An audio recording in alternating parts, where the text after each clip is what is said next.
Hey guys, just a quick disclaimer. As always, we do not claim to be therapists or counsellors. We are just sharing our stories of experiences that we have had from someone with lived experience and someone who is a researcher and a practitioner. When you are listening to these stories, please take care of yourselves, as they can be a little bit heavy. There's some funny stories in there as well. Obviously, we are open to positivity in the comment section, please. Like I said, these are all truly based off people's lived experiences. So thank you so much, and I hope you enjoyed the episode. Love you, bye. Hi guys, welcome back to another episode of Voices Unlocked. I'm not even going to try and figure out what number episodes we're up to. I was supposed to find out and I never. So welcome back. Today we've got someone who has been asked to come back on already because how much everyone loved her. And it's my gorgeous Nanny Carol. Nanny Carol, welcome back. No, honestly, Nan, there's physically no need for the amount of people who messaged me from your episode. Sorry, I just need to read out one of the messages I got from someone, not naming any names because I'm not going to put you out like that. Because, wow, I was raging right there. This is one message that I got. Here it is. You ready for this? So I put a little story up with my nan being on the podcast and they text me saying, must be rough that having a nan that looks younger than you. Do you know how human I was? I was like, and then another one, everyone's been asking, what leave-in conditioner do you use to get your girls looking like that? Well, this is wash and go. Wash and go. Wash and go with a bit of John Frieda. John Frieda, come on. I'm not joking. Sending out samples. I know. Curly hair samples. Come on, have you seen her? She's stunning. Can we just start sending out free samples, please? But now I was sitting there thinking, me nan's come on to speak about her daughter and her granddaughter and everyone's talking about her cheekbones. Yeah. Her hair. The cheekbones. The cheekbones. Me and Liv watched your episode back in mine and I sat there and went, why has your nan got cheekbones that are so amazing like that? I was like, our family got prominent. I've got prominent you cheekbones. have got good Really cheekbones. I am jealous They're of really you. up there, Yeah, aren't they are. Yeah.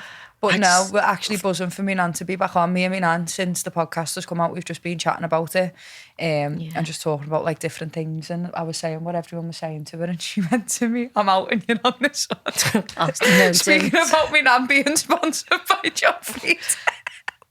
I come home from work, and my nan's not good with technology. She's not. It takes her 3 hours to send an email to someone. Like, she's very much would rather talk in person on the phone. Fair. So I've come home, just a little story time for you. I've come home from work. I live with me Nanny Carol. I've come home from work and she's gone, Liv.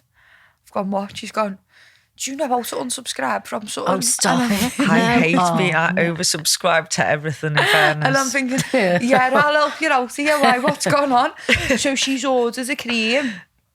And I've gone, and she's gone, no, there's 3 of them. And then she's gone, but there's another 3 of them. And I've gone, okay, bear in mind, these creams aren't small creams. These creams are big creams, do you know what I mean? And she's gone, but there's another 3 on the way. So that's what, she's got 6 creams in the house. She's And got 3 on the way. So that'd be 9. She'd subscribed to them. She'd spent like 87 quid.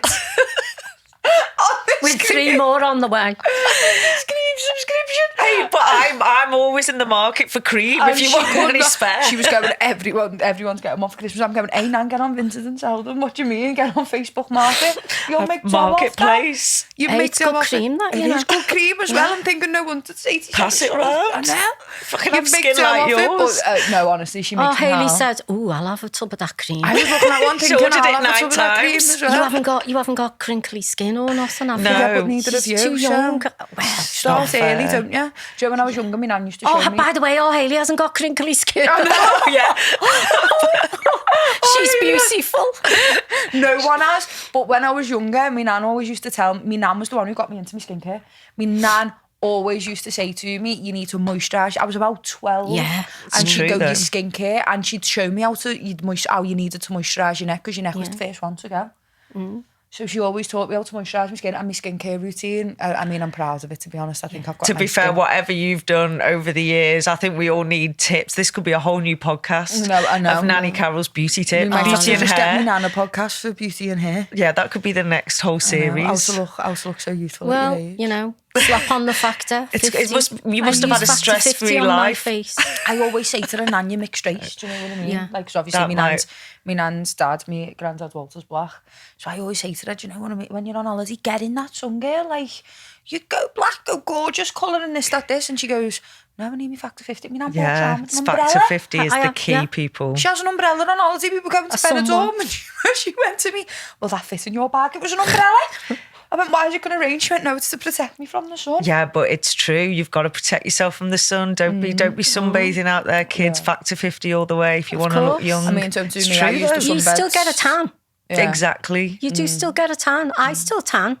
Yeah. Nan, you mixed race, love. You've got a tan naturally. I know what I mean? I'll tan more. Yeah. Tan more. She's protecting. Okay. Fair enough. But yeah, sorry, that was just a little bit of a debrief of what's happened since the last podcast with Carol. But how are you feeling to be back on for the second time? Yeah, I'm happy. You're happy? Yeah. Less nervous than last time. A lot more I wanted to say last time. I think, I agree. I think we didn't touch the sides. We didn't, did we? No. So... Is there anything you want to talk about in particular today? If you had a little think of what you wanted to speak about. Well, I think I'm going to speak about going on the visits, and before you go into the visit, you go to this little holding place. I call it a holding place, and you meet other families there. Yeah, what's that like? But because you're all in the same boat, aren't you? So you're all going to see a daughter, a mum, a friend or whatever. And so no one judges you. And then you sit and you listen to people's stories because they tell you about the stories and stuff. And you get comfort from that. You get to know them. You become friends. Children then play together. And so you can sit there and you're relaxed because you know that none of them are going to judge you. Yeah. You know what I mean? And then going in and things like preparing Olivia for when they've got the police dogs because the sniffer dogs are there. And that can be terrifying for a child, by the way. Yeah. You know. Especially if you've got a fear of dogs. Yeah, well, she'd like to go and stroke them. But you weren't allowed to stroke them. You weren't allowed, so I'd have to go live. I'm an animal person. I love dogs. I was always an animal person. But so I'd see them and I'd go... I'd try and walk over, wouldn't I? And you'd have to stand on so you'd have to say, listen, you can't touch the dog. And they'd say, oh, the dog's name's whatever the dog's name was. Ben. Let's call the dog Ben. That's Ben. But you can say, you can look at Ben, you can smile at Ben, but you can't touch Ben. You can't speak really to Ben neither. So you just stand still. And that's hard for a kid to do that because it's natural, isn't it? You've either got children who are scared of dogs or children that just want to pet the dog. Exactly. So if you've got a child who's terrified of dogs, how bad is that situation for that child? Yeah. I always think about, so we always, all of our family work with people who have got special educational needs and disabilities. We all do. Every single one of us. Obviously I work in the children's home. My nan works with adults. A lot of other people in our family work with adults. Yeah. So we're not uneducated when it comes to special educational needs and disabilities. And what always used to get to me what I always used to think, and I always say this, is people and children who have got learning disabilities, how hard it'd be to get them on a visit. Of course. How hard it'd be to go through a visit because... and all the different things, what would have to be put into place for that absolutely. child or that adult. Well, yeah, exactly. To visit the person. Would you want to take a child with special needs or an adult with special needs to see the person? How are they going to feel? How do you explain to them that person's... Interestingly, we had a panel discussion only a week ago with 4 young people from Time Matters, all of whom have got ASD, and all of whom have got a parent in prison. And they were talking about, how difficult that situation is, because you can be overstimulated, you might need, I don't know, noise cancelling headphones, you might need certain comfort things. There's a lot of different changes of temperature. There's a lot of noise. There's a lot of people. So I definitely know one girl that comes to Time Matters who has got autism that does visit lots of different establishments and struggles with it. But she says her younger brother, who's much more severely autistic than her, doesn't go at all. He just can't manage it. He can't manage it. And I just think you're right. It's hard under the best of circumstances, but if you've got neurodiversity, then it's even harder. I mean, thankfully, there are a couple of organisations at the moment that are trying their absolute best. Some prisons and some charities that are trying to make visits more neurodiverse friendly, but it's a long time coming. I mean, with my mum as well, my mum's neurodiverse. She's got Asperger's, hasn't she? Yeah. She's got Asperger's and ADHD. It took me years to get diagnosed with ADHD, to the point where my nanny Carol actually didn't know I was diagnosed with ADHD. And she went, "You're not." I did say that. She went, "You're not." I went, "Nan, I'm diagnosed with ADHD. I've got my letter. Like, it's on me at NHS. I went through all of it. Like, I'm diagnosed with ADHD. But my mum, because of the mix between my mum's ADHD and ASD, she becomes very heightened very quick. Yeah. It takes her, like, she can be fine, and then takes it. I think as she can go from 0 to 100 and you don't expect it in seconds. Yeah. So my mum's not very good with change. She struggles with change. Like, if something gets changed at the last minute, she can't deal and she gets stressed out. So I remember having a lot of anxiety going on a visit, because I was scared. And bearing in mind, my mum's always late. My mum's late to everything. You have to tell my mum to get there at 2 when the party starts at 6, because she's not showing up till 7. Like, that's right. It's so a punctuality. She's got no concept of time. Time blindness is really common, isn't it? She's got no concept of time. So when I used to, like, queue up to see my mum, it was like the anticipation of just wanting to get through, because I'd be scared of how she was going to react when we got there if we walked into the visiting hall late, and I knew I had to leave early anyway. So I always wanted to be at the front of the queue. I always wanted to be. You always got there early, didn't we? We always got there. It was like a Holden little part, wasn't that? I hated that, though. But there was a glass panel, and through that glass panel, your mum would sit in a certain place, so you'd see her. And you were dying to get in. Yeah, so we'd go, and that would be the first thing what Olivia would do, is look like that. And she'd go, there she is. But Melanie could see us, because we were at the front of the queue. So she'd see us, and then she'd be waving and that and smiling. And then you can see her getting anxious because the door's not opening yet. Yeah. There's so much anxiety on both sides, isn't it? Because you're not just worried about your own getting to your journey, but you're anxious because you're aware that your mum's anxious. There's, and then you're under all that pressure with time and transport. So many people in your situation, you haven't got your own. This the transport, we'd be isn't at the it? National Express for like 7:30 in the morning. Yeah. Me and Anna get a coffee from the National National Express. Express. Getting up at like 5 or something?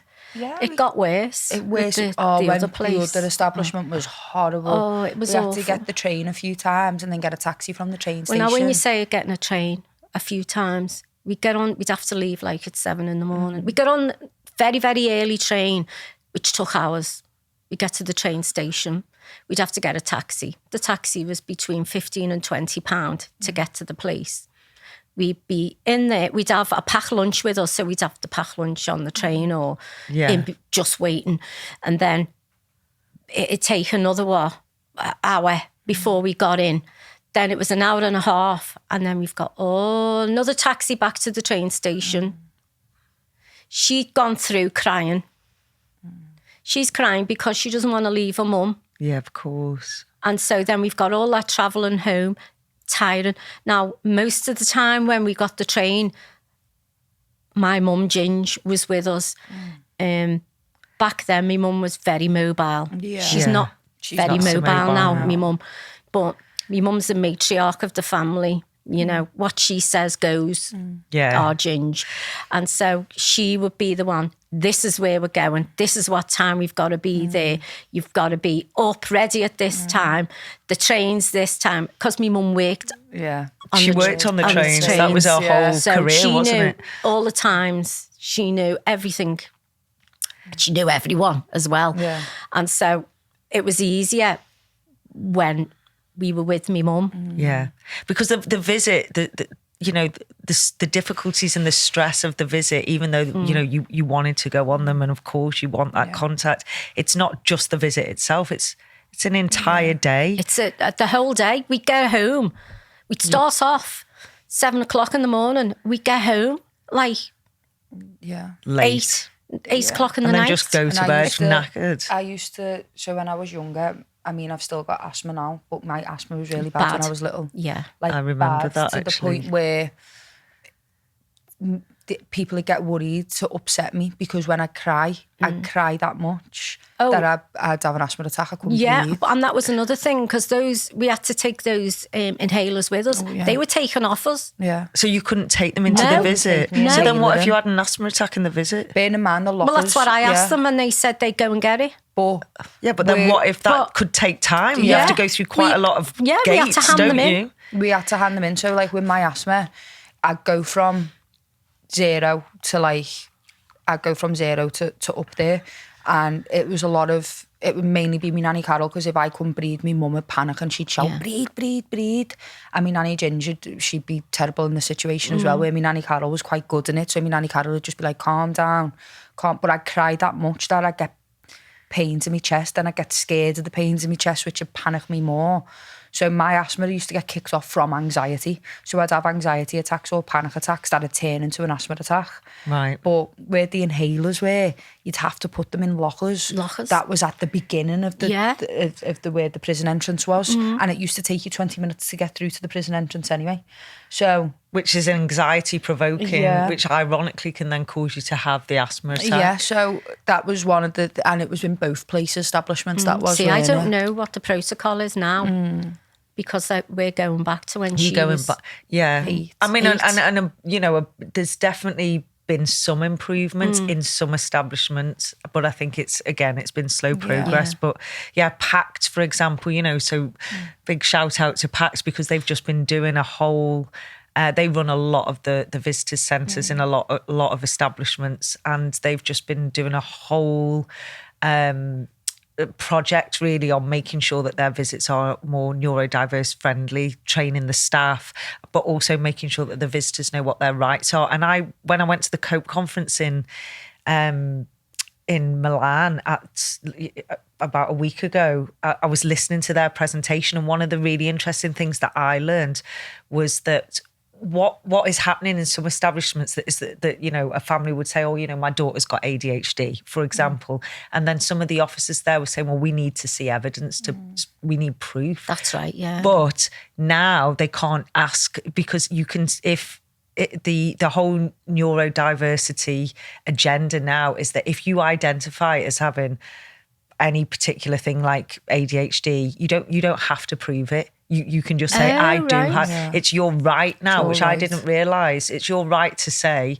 no, I am autistic, or I have got ASD or whatever.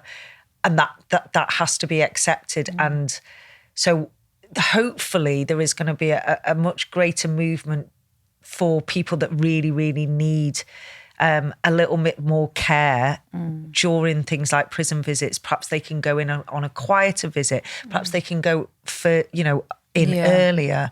And hopefully there's going to be things like noise cancelling headphones being made available if, children get overstimulated. So that is needed. There is progress, I have to say. And I know there has been, progress, but equally it doesn't take away how stressful it is. Do you know when we spoke about this in the other episode? So obviously when me mum went away, so you've experienced me mum going away 3 different times at 3 different important stages of my life. I know. When you think about it. The first time she was pregnant. The second time I was 8. And then the third time I was a teenager. Out of all of them, the teenager one was the worst time. Told you.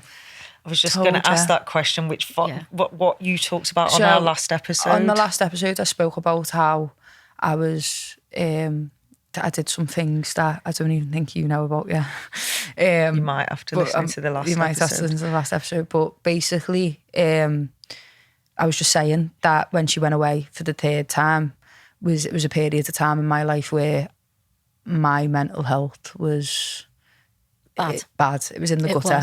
It was. I weren't really attending school. No. I was in and out of hospital. She was. And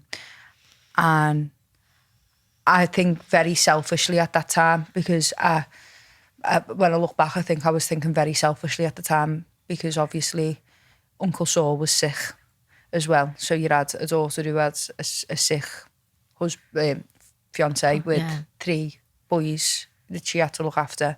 And then you had a daughter who was away in prison again. And then I moved in with you, didn't I? And I just wanted to know, like, what it was like for you, because I've never really asked you about that period of time, because I know that you didn't visit me mum. And on the third time. And I understand that. I was gonna talk about this. I said to her, first of all, can I just speak about when she came home? Of course. Yeah, of and course, then we'll touch on that again, because this is part of the reason why. When she came home, I was happy. I was also terrified. Yeah. Because she come home with a tag on her leg. She come home, didn't she? She come home, where's the party? I said, I beg your pardon. She went, where's my party? Am I having a surprise party? This is on the way. I went, no, you're not. You're not having no surprise party. There's nothing there for you. A couple of friends have knocked and stuff. Cool. My mum had laid a table out like a bit of a party. She went, no, I've got to give her a party. Oh. Right. So my mother laid home from jail. And that's fine. No, and she wanted to make a bit of a fuss of her. Yeah, I understand and that's fine. that. She I was happy. wanted to be welcoming. But then I'm thinking, who are these people knocking on the door? Yeah. These people haven't given her the time of day. But the minute she's out, they're knocking on the door now. Yeah. What do they want? Then it's, where you going? What time are you going to be back? Don't forget, you've got to be back by 7. Oh, that was the most anxiety That riddled. gave me absolute grief. Anxiety was waiting. I'd be going, it's 7:15. Where is she? Bearing in mind, It's she 10 never to had a 7. phone. She never had a phone. She never had a phone. And then I'd be pacing up and down in the street looking for her. And then she'd come down, Yeah, I don't think people really fully appreciate how tricky release is. Yeah, because she just wants to get out now and enjoy herself. Oh, I'm free. Yeah. But where are you? What are you doing?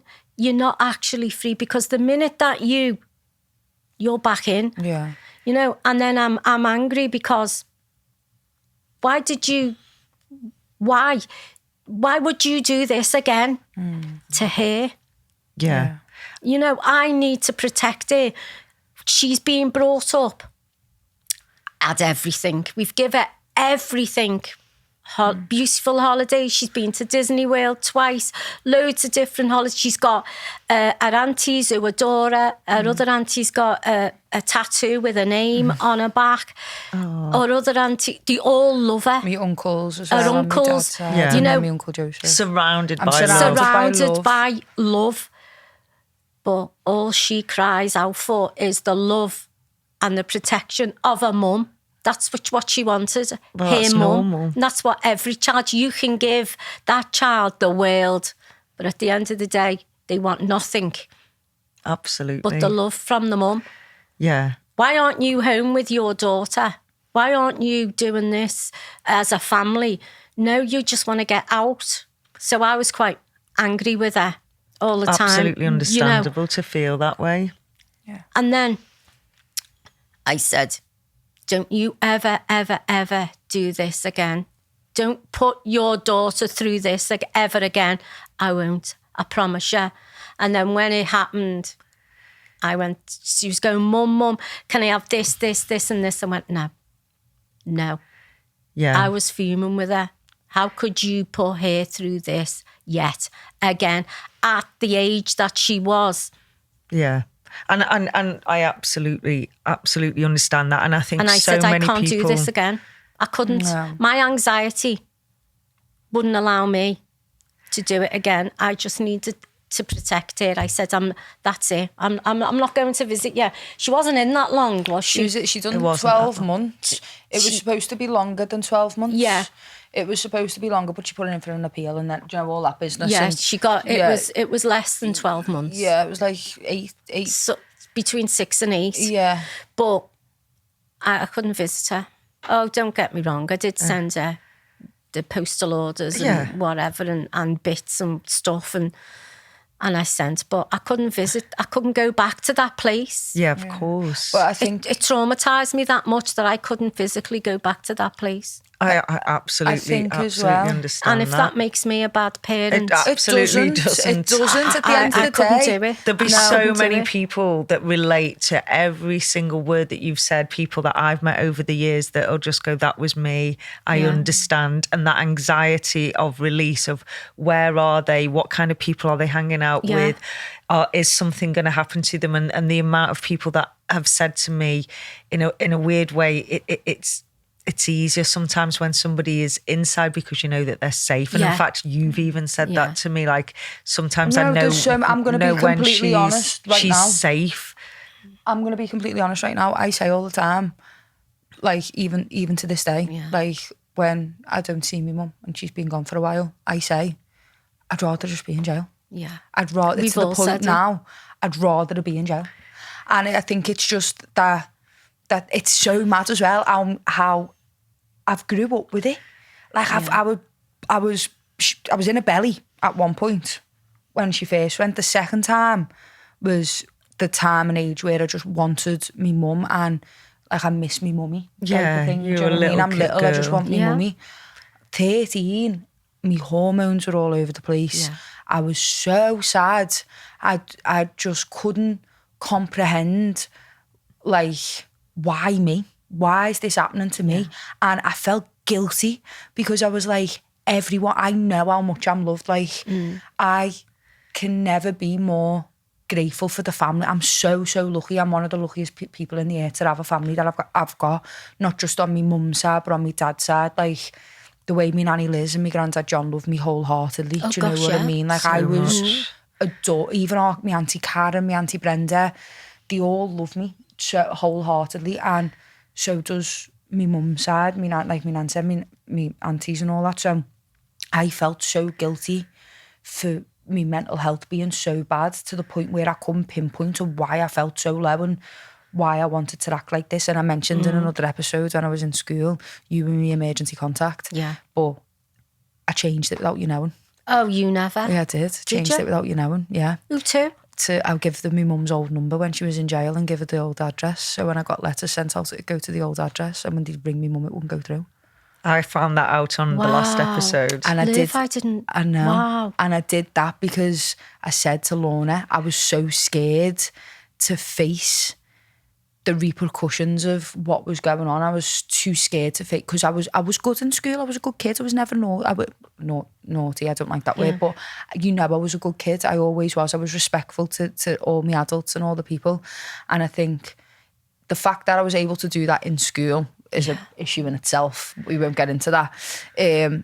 But I remember the school ringing you when I went into hospital. I know. And that's when all the information got changed back, and that's when the school found out that all the information got changed back, and that's when I moved back into your house, because I was living in between me nanny Liz's. I was living in between different houses. I didn't have a base really, and then that's when you were like, no, that's it. That's it. You're coming home. Like you're coming to live with me, and that was the period of time where my mum went away. So when my mum went away, I did visit her. I did go and see her. So did my mum. Me nanny Ginger. yeah. It was me nanny Ginger went. That was Megan. Was the first time Megan had ever been on a visit. That's right, yeah. And I remember Megan sobbing coming out, and that was and Megan was 12, 13 at the time. It was the first time she'd ever experienced anything like that. That was her first visit. That was her first visit, and I remember, because of the way I weren't brave enough to say to me mum, no, I wasn't. I wasn't. I'd never tell me mum no. To You the were point just a where kid people would anyway. go, no, leave her alone. Like, you just leave her alone. And my mum would ring me for things. Can you go to Primark for me? And can you get this, that, this? And my granddad, John, loved her like his own daughter. Oh, God, yeah, he did. He did. My dad's dad loved me mum. I always remember you saying that, actually, how much he loved her. And it's because, and he always used to say to me, she gave me you. Yeah. My nanny Liz and my granddad John said the same, she gave me you. I was the first girl. They lost so many girls that they loved her. So my granddad would give me money to go to Primark. To get stuff. To buy her stuff. And I'd go in my school uniform in the morning with the parcel into the post office. And the parcel would say HMP whatever on it. And that's where that was born. I was telling you about in the movie. That that's what I'd do. And it's only in the movie, isn't it? In like one line, but it's there enough to go how hard it is that kids do. Yeah, you picked out loads. The dressing gown. Everything. The dressing gowns. The dressing gown scene, that breaks me. I've watched that film now, I don't know how many times, and because I know Liv so well, and I remember years ago, even way before we made the movie, you talking about going to sleep with the dressing gown. And to this day, every time I look at like the character picking up the dressing gown, I just think of you. And I can't, because it hurts my chest. I do it do you know what? I still do it to this day. I've still got the dressing gown. I've still got the dressing gown. Dressing gowns are a big thing, aren't they? Well, what is it? Is it a dressing gown or a house coat? I was just going to say, I'm very happy that you say dressing gown, because I say house coat. I'm only saying dressing gown. I'm team dressing gown. So if you'd like to vote, do you say dressing gown or house coat? Is it house coat or dressing gown? I say house coat. I say both. You do both. No, I say dressing gown. I've heard you say both, but I say, where's my house coat? House coat. Well, I've got... Melanie has got a thing about house coats. Yeah, she has. She calls them house coats. She calls them house coats. So every time she goes into hospital, it's, can I have 2 pairs of pyjamas, new slippers, a new house coat? And then she said, can I, my best friend passed away, right, and she bought me, I have a thing about leopard print. Oh, it's passed on. So it's passed on. You love it as well. It's passed on. She bought me a beautiful, long to the floor dressing gown, thick leopard print with a hood on. And she goes, Mum, can I borrow your dressing gown? No, it's the house coat, isn't it? Can I borrow your house coat? And I go, yeah, but I want it back. Right. She bought me 2. She bought me a black one, didn't she? Yeah. And the brown one. And so I lent her it while she was in hospital. Never got it back. She hasn't seen it since. I haven't seen it since. I haven't seen it since. Me mum's so bad. So when my nanny Liz passed away, I got all of her dressing gowns. The dressing gowns and the house coat. The house coats and the dressing gowns for Scousers are a big thing. If you don't know about it, get to know about it. Your slippers and your dressing gown. I would walk the shop in that dressing gown. No, you don't go to shop. You can't. In pyjamas. She wouldn't no. over here. No. I would. I don't care how I walk out that house. I walk out the house in a dressing gown and a pair of slippers. I love it. I don't care. People see me all the time. Margie sees me and Margie always goes, you love Easter clothes as well. Can I just Easter move clothes, I'm not Easter from clothes. Liverpool, but I've lived here longer than I've lived anywhere else, so I feel like I'm an adopted Easter Scout. clothes are a Scouse thing. They're not a bit. Yeah. No, listen, I came to Liverpool. I'm like, my family, we buy an Easter egg. You get an Easter egg. Clothes. I was coming here and it's like everybody gets loads of new clothes. I was like, what's that all about? You need a new pair of trainees and a new Easter trackie. Even on Boxing Day when we were younger, you'd have your Christmas Day clothes, but then you'd have a Boxing Day trackie. Oh no, my girls had dresses, frilly socks. I got a Gap trackie. Easter bonnet. Bonnet. Yeah. Yeah, no, I'd have an Easter dress. I wouldn't have Easter. I wouldn't have. On Boxing Day, I'd have like a DKNY trackie or like a Gap trackie. Yeah. I was not going off track now, talking about Easter clothes. But on the day, on Christmas Day, I'd have clothes. But Easter, it was always my Easter clothes, weren't it? But it does link into it because when my mum was away, my mum asked for Easter clothes. Yeah. Oh, does she? Yeah, Oh, that's what I'm saying. link. Yeah, that's what I was getting to. My mum would be away and go, I need Easter clothes. Christmas. Wow. Christmas clothes. I need clothes. Christmas Eve jammies. Can I have 2 pairs of Ugg boots, please? Not 1 pair, 2 pair. Don't get me those ones off that site because I don't think they're real. Can you go to the shop and buy me them? Yeah. No pressure. Honestly. No. So just going back slightly, I was really like nervous when we first showed the film. I hadn't seen it myself, and it was a big project to do. But I knew there was obviously, going to be nans and family members in the audience, and I hadn't even pre-watched it till we put it on that big screen. So that was a high risk strategy, but it was made, and I was like, I can't edit it now. What was it like watching that back? Oh, so emotional. I knew exactly which parts was my daughter. Yeah. And her. And then seeing the other girls and their stories all intermingled, I cried. Yeah. I was with Hayley. The two of us had gone together. I asked you and Hayley to come, didn't I? Yeah. How was Hayley? Oh, she was, me and her were going, that's our Mel. That's our Mel. Must have been hard to watch back though. It was hard.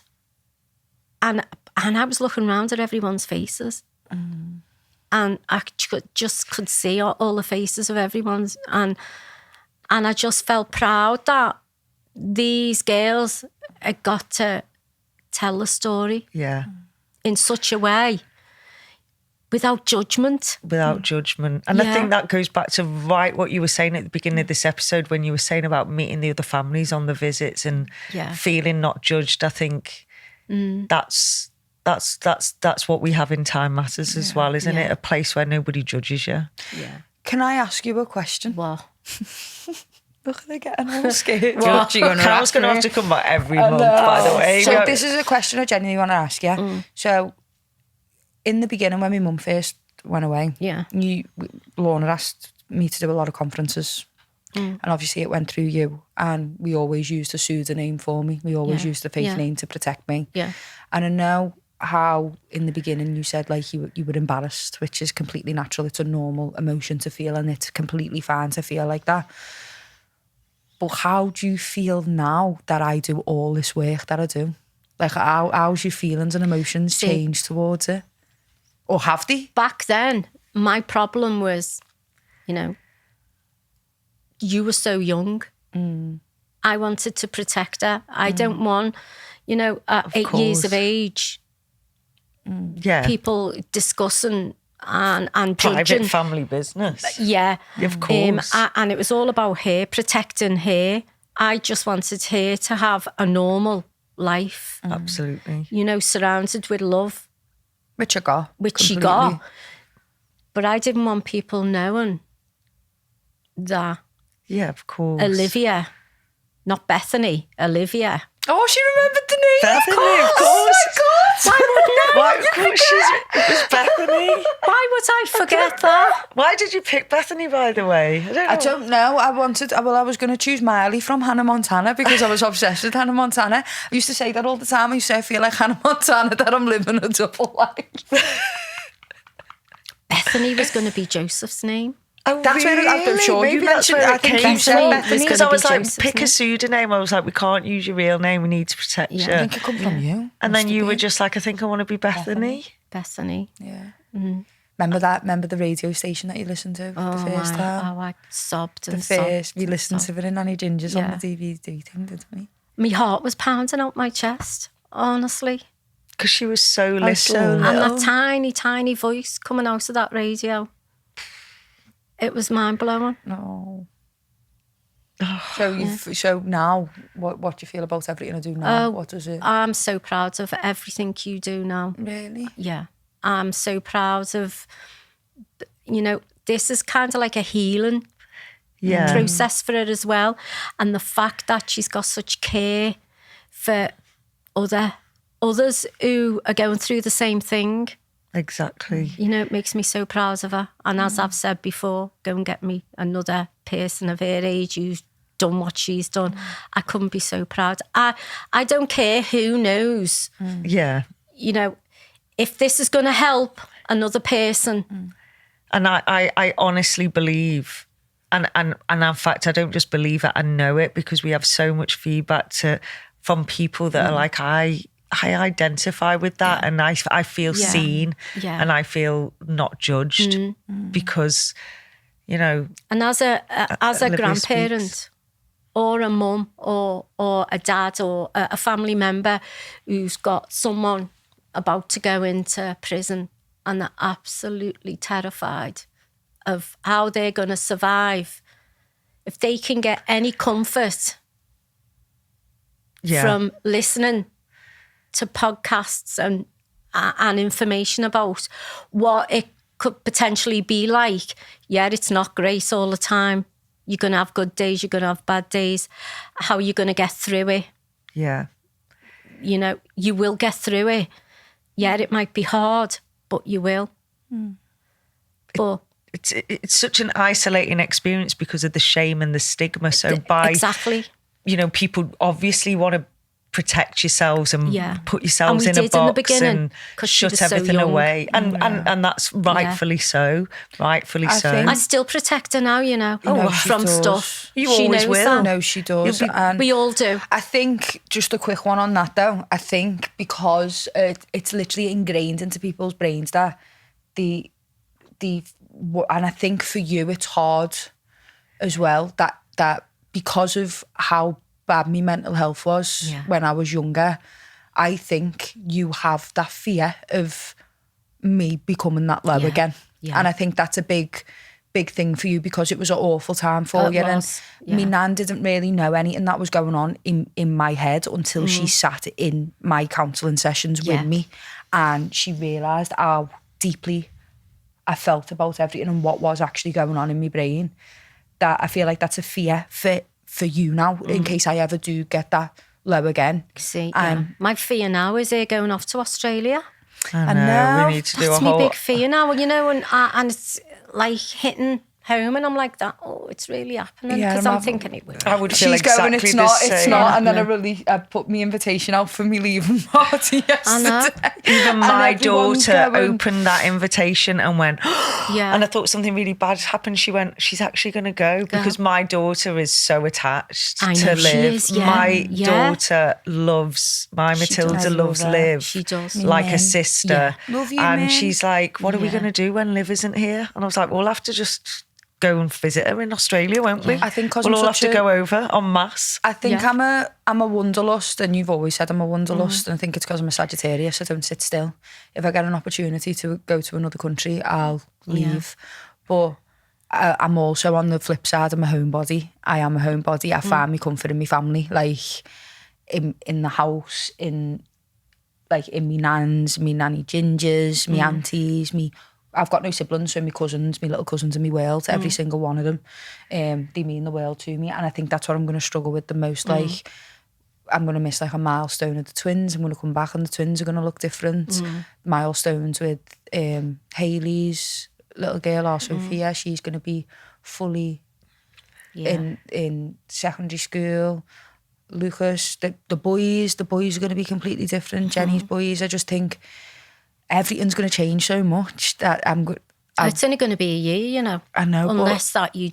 Yeah, and also it's 2027, like videos, social media. Yeah. I know, but I just think I'm going to miss... FaceTime. Are you messing with at different time zones? So don't be FaceTiming me at 3 o'clock in the morning when I'm asleep. I've got work the next day. You have to wait for me to FaceTime you. No, but I am excited, and I think I've got all the support I've got behind me anyway. And I know if I want to come home, I can come home whenever I want. Yeah. So, do you know what I thought? I went to live in Australia for a year when I was 27, and I was nervous, understandably, but I always remember people saying to me, you're only a day away, it's only 24 hours. If you always have enough money for your return flight, always, and if ever you need to get home, the money is always there for your return flight, and you're one day away from home. That's all you remember. I've had to pay £500 to get here home from Turkey. £500 flight home, emergency, last minute thing. I'm not going to go into it because it was a long time ago. But please, I can't be thousands of pounds to get you home. Make sure Don't worry, I'll make sure I'll have my own money to get myself home if I want to come home. Yeah. I'll literally label it in my bank account as emergency money to come home. But no, I think it's something that is going to change my life forever. But don't worry, I won't come back pregnant or anything, so don't stress. Well, or married. Well, it is what it is. I mean, yeah, Just 26 Imagine me next coming year. home. By the way, I'm coming home, but I'm bringing your grandchild with me. I won't even tell her. I'll just get birth and go back with one. I mean, obviously, we're going to have to keep running this podcast because I there's... know. There's still like stuff. I know. Life, There's life. still loads of stuff that we need to unpack with Yeah. you, Nan, and you'll be coming back on again. we're still going through it now with Melanie. Yeah. I'm not going to lie. Yeah. I'm not going to sugarcoat it. It's hard. And I think that people It's listening hard will right now. appreciate the honesty. We and will be honest. We have the last month was she's doing so well, She's doing, yeah. and now this We've gone month we've took 10 steps back. But when you take 10 steps back, it's always possible to take another 3 steps forward. So Yeah, don't ever let it differ you or decipher your idea on anything. People who know us yeah, know what we're going through because yeah. she has a lot of people who support her within the community. You know, they all go, course. "Oh, come on, you can do it." You know, and they're always like willing her to sort herself out. yeah. She's got to want to do it herself. You've got to want it, haven't you? Yeah, You've got to want it, and I think. and I pray every day that, you know, today's the day. It'll turn It'll around. change today. It's going to be a good time now, or we're on the, and then we go back. Yeah. And then I'm back to that place where I'm terrified. But we've So got each other, hard. and we've all We got have. each other, and that's what's important, is having the people you love around you the most. And I think But she's not in prison or nothing. She hasn't gone back to No, prison. no, she's she's struggling. She's struggling. She's struggling right now. And we're sending out all of our, love and support. And I think the most Sending me positive love, thing Mum. is that she knows that you're always going to be there, Yeah. loving and supporting. So just wherever you are, do me a favour and come back home at some Yeah. point, Go please. home. Come home. Get Mum. home right now. now. I'll be nice. So won't be so nice. No, and she goes, "Mom," doesn't she? Mom. Melanie, get home to your mum right now. Honestly. Will you come back? I feel like you have to keep coming we've back. got to keep. Can you be a regular, please? And then you and me can support each other when lives in Can Australia. not kick me off? So And listen, because we've just can we said have a can dial podcast? in. We're closing this podcast, but can we have a podcast when we talk about Liv's messiness? No, why would you bring that up? That's very getting nice. cut out. She's very messy. Don't cut that I'm out. ADHD riddled.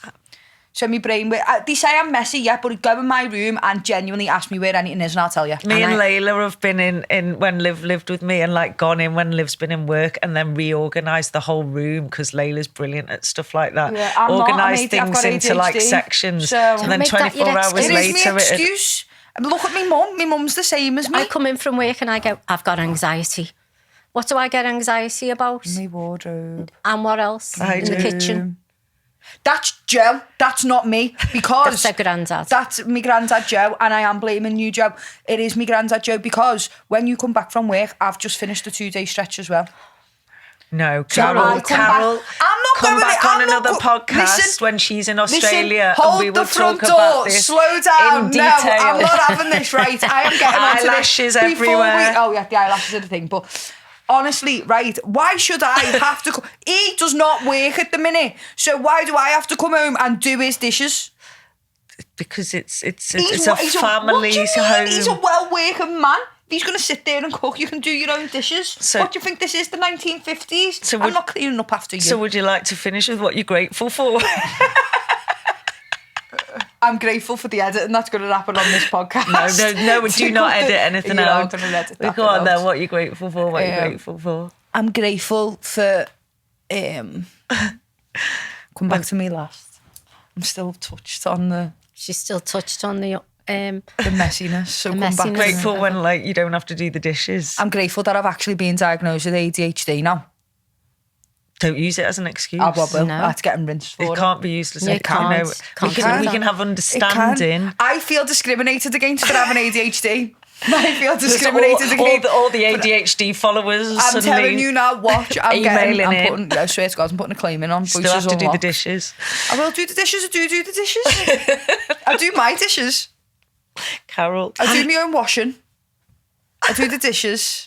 It's my wardrobe in my bedroom. That's an issue. Yeah. That's the main issue. Everything else is Yeah. fine.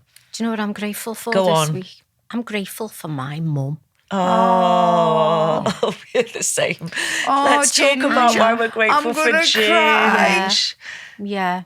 I love your I'm going to get so upset. I love me Nanny Ginger. I love Nanny Ginger. She's fab, isn't she? She is a strong matriarch. Yeah. Please, we have to get Nanny Ginger on. Shall we FaceTime her? She's so amazing. Why are you grateful for her, though, specifically? Because, do you know what? She gets forgetful, right? Yeah. And then the last couple of days, you know, she kind of remembers little things. Yeah. Oh. And she keeps phoning me, FaceTiming me. FaceTiming her now, by the way. And she's forgot me a couple of times. Yeah. But quite regularly recently, she's been phoning me loads. She's the rock. Yeah. Guys, we've got Nanny Ginger on the podcast. Oh, what's that? Do you know the podcast, the Voices Unlocked podcast that I do? Oh, yeah. Yeah, well, you're on as a guest. Do you want to say hi I'll to give a guest everyone? who's here. Oh, your daughter's here? Oh, are you there, Carol? Oh, I'm here, yeah. Are you okay? I thought you would be. Oh, I'm You would be. Right, Nan, I want you to say in front of everybody. So this is out known knowledge. Who's your favourite? Oh, you know I don't have favourites. No, come on, you can be honest. Oh, you. We were just talking about how grateful we are for you and how amazing you are. Oh, that's nice. What are you grateful for me? Why? Be nice, Nan. You're on the telly. What you give me? Me love and affection. What? Me love and affection. You give me love, love, love. Yes, Ginge. Right, I'm going to let you go. I just wanted you to say hi to everyone. Hi, everybody. Hi, Carol. Hello. Hi, Nanny Ginger. Lorna's here. Lorna's saying hello. Hi. Hi, Lorna. Oh, you don't want to talk to me now, do you? I do. I love you. Oh, here we go. You've got Carol. Oh, here we go. No, we do. Bring you on. Right, Ginge, I'm going to have to let you go because we're wrapping this episode up. But we'll get you on for one somehow. Okay? Okay. All right. I love you.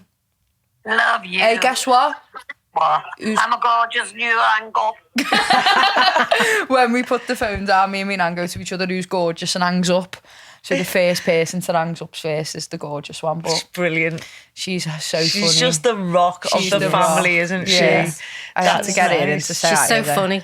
Oh, She's the so funniest funny. person. I think Can you that's... see how jealous she was then? She's got because no she's here? filter. No. She's brilliant. Yeah. We have to be careful. That's why I'm scared to get her on the podcast because bloody hell, the editing. I'm going to finish my gratitude with Nanny Ginger. I think I'm going to choose. No, Nanny Ginger. because I remember when I used to come in and do one-to-ones with you, it was in Ginger's house on the big table, and Chris used to sit in the corner and just on playing Patience on his computer, playing solitaire, and I just how she made me feel. She was always like, hi, Lorna, how welcoming she was, and just how she made me feel, you know, valued.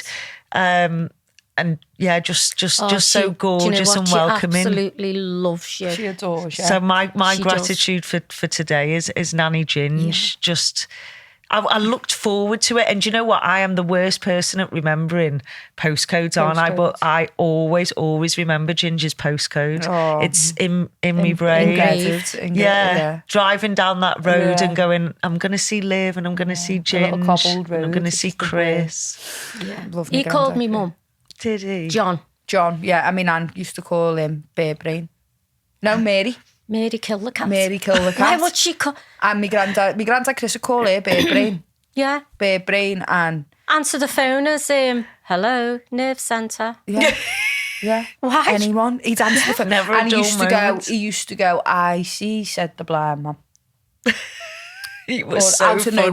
funny. And then he'd go, who flung Charlie Charlie out? Hit him on the head with the piano. He didn't know what to do, so jumped in the river and banged his toe at the bottom. He'd do this in the middle of a doctor's. He'd do this in the middle of the betting shop. He'd just come out with the randomest things in the world, wouldn't he? His brain worked crazy, like all the time. But yeah, I'm grateful for my Nanny Ginger. Because bearing in mind, Ellie didn't know that my Nanny Ginger was called Kathy. She thought my nan's birth name was The school Ginger. didn't know. Yeah, I didn't know initially. No. I remember ringing the school to go to an appointment for you, and they were like, "Well," I said, "I'm just ringing on behalf of." I'm really sorry. I only know it was Ginge, and I was thinking, Ginge call us. And then they knew off the bat that they were talking about Nanny Ginger. They were talking about me. But Do you know where she got that name from? my mum, Really? my mum called her Ginge. Yeah. Oh, My mum had and it nicknames for stuck. all the redheads in the family. Our Joseph was Reggie, Reggie. and my Nanny Ginger was Nanny Ginger, and it's stuck. Everyone calls her Ginger now. Yeah. Ginger the Ninja. She got a tattoo, hasn't she? Your Yeah, mum? Nanny Ginger. I've got one here. Love always Nanny Ginger. But yeah, I'm grateful for Ginger, just because I love you, all the world, and I'm your favourite. So you've got to be my gratitude today. But as always, we need you back on because we scratched the surface again, and I just love having you on. Oh, I love having you here. It makes me very happy. And I love you more than anything. I love you. Every day. Twice on Sunday. Love you, everyone. Love you, everyone. Thank you for listening. Mwah. Bye.